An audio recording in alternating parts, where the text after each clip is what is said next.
by, one quarreled oft with Guizhong concerning mechanical principles. We each had our ideals, and neither would yield. Under the pretext of a social gathering, one invited the impartial Rex Lapis to judge the quality of our creations. But Rex Lapis declared that Guizhong's Obscuro Vulpus mechanism was superior. Though one was too proud to acknowledge it, in one's heart, one knew that Guizhong was indeed the superior talent in the mechanical arts. As for the story between Guizhong and Streetward Rambler, that begins with a certain bell. In Guizhong's opinion, while mechanisms were no substitute for human composers, they were yet capable of producing simple but fine melodies. But Streetward Rambler believed music to be an expression of the soul, an emotional enterprise that could never hope to be replicated by machinery. They argued endlessly, until one asked Rex Lapis to intercede.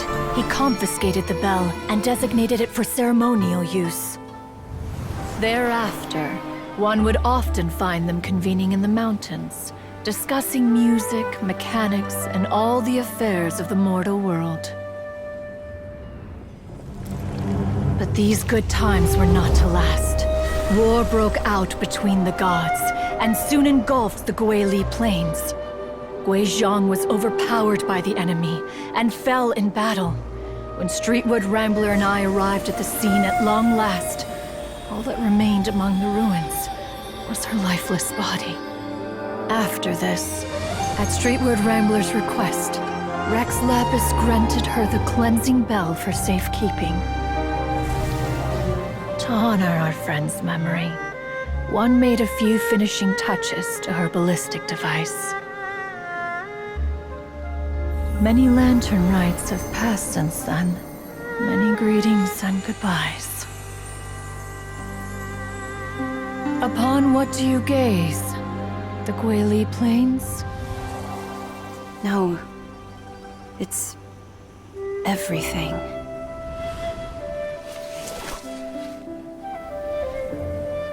We think of human life as like a lantern that's lit one minute and extinguished the next. But are we Adepti so different? Perhaps as dust settles after a storm, we too must one day return to the world below.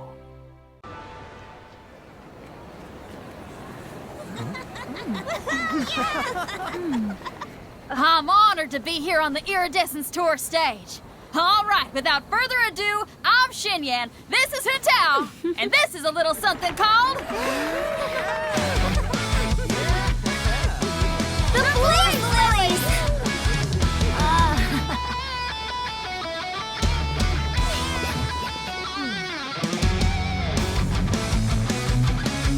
I'm up here blazing trails through the midnight sky, lighting up the world below.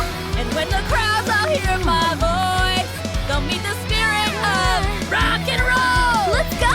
Hey, you butterfly, you too buzzing by, guiding your way to the afterlife, opening the path without a fright. Oh, I'll light the fire, watch it blaze across the universe.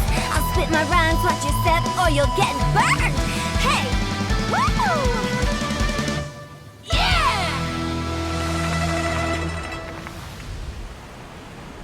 Does anyone have any plans tomorrow? With another year behind us, I think we deserve a celebration of our own. My treat. Interested? The Tianquan footing the bill? I can't miss out on that.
May the year ahead be a blessed one.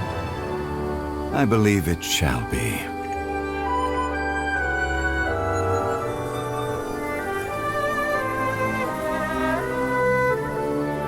Master, the Xiao Lanterns, Ha! Elementary. One shall fashion for you a Xiao Lantern the likes of which the world has never seen. And you must take it to Liyue Harbor to display its magnificence for all.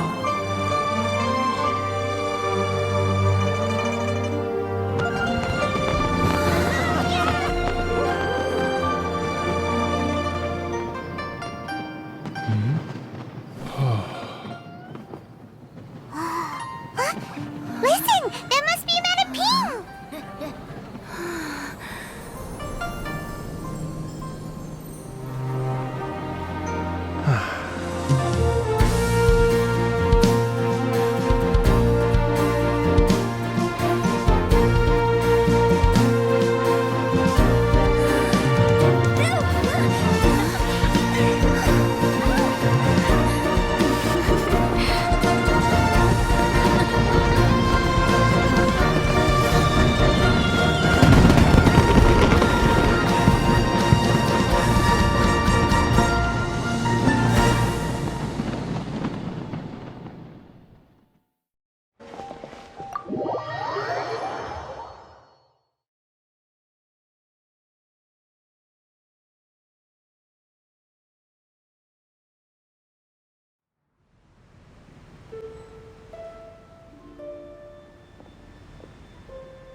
You're finally done whispering secrets to each other? So much for promising Paimon you'll be back soon!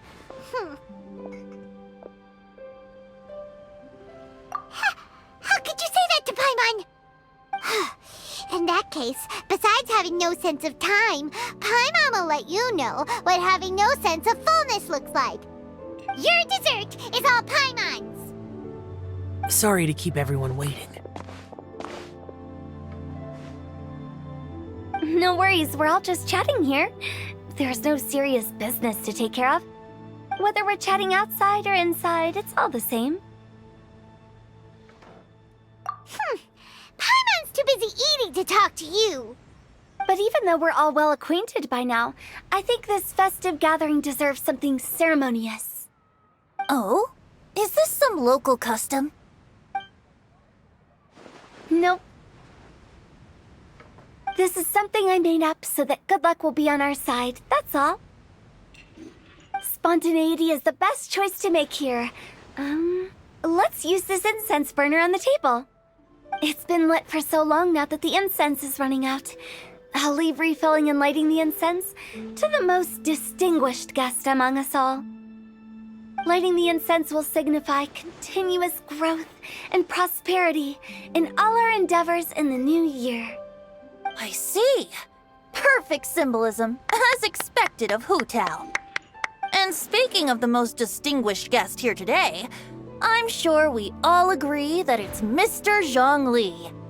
I'm not very familiar with the details of his past deeds, but chatting with him has been a real eye-opener, even for a bard who has traveled all across the world. If knowledge were a form of power, one could even say that you're a wielder of unlimited strength. But when it comes to having a way with words, the notable bard is certainly one cut above the rest. I just happen to have a good memory. It is such an unexceptional skill, yet you made it sound like an unparalleled talent. I am truly impressed. Since we all get to nominate someone...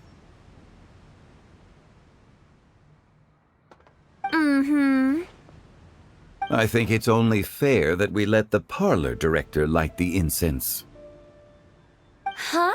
That won't do. Don't flatter me just because I'm your boss. We are looking for the most distinguished guest here.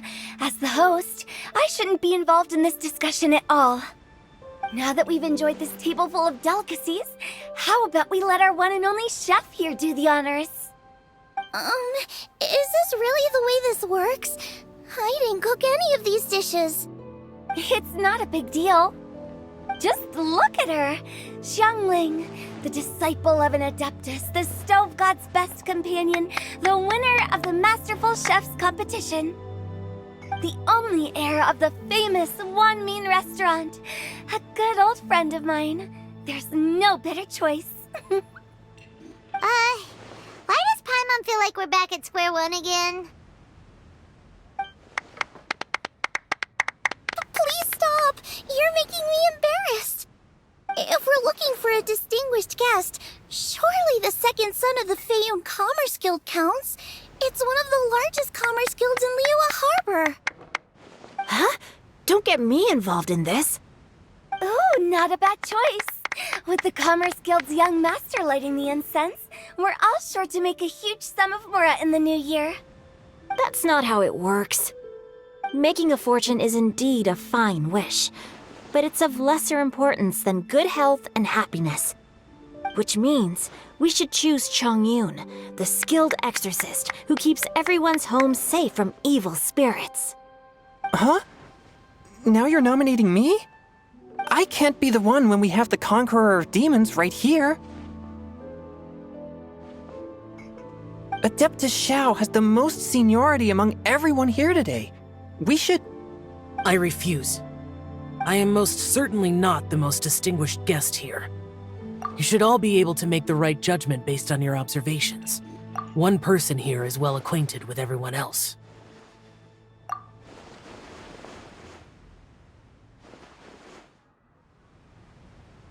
Oh, that's right!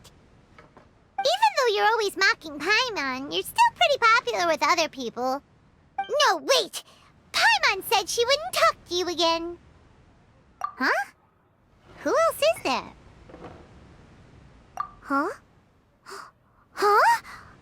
Does that mean Paimon's the most distinguished guest? Oh, well, that was unexpected! I agree.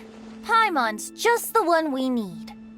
Without a friend constantly by your side, a long journey would become dreadfully lonesome. But once you have someone there to brighten up the atmosphere, everything along the way will become lively and vibrant too. Ah. The traveler has traversed many nations and left behind a great deal of fascinating stories. But without Paimon, they would have become quite monotonous. Paimon plays an indispensable role in making your journey a happy and smooth one. You guys, Paimon's not used to being praised like that. Those were genuine compliments, right? Thank you. You made Paimon wait for a long time, but Paimon's not mad anymore. Don't take everything to heart, Paimon. Friends tease each other all the time. That is indeed true. That means Paimon is as important to the traveler as Guoba is to me. Looks like we've come to an agreement. Any objections before we proceed? I trust the traveler's judgment. Then Paimon it is. And now, the world's most excellent traveler's greatest companion, guide, and friend, Paimon, will be refilling and lighting the incense for us. Here you go. Take the match, and don't burn yourself. But if things go really wrong, here's the 2-for-1 coupon.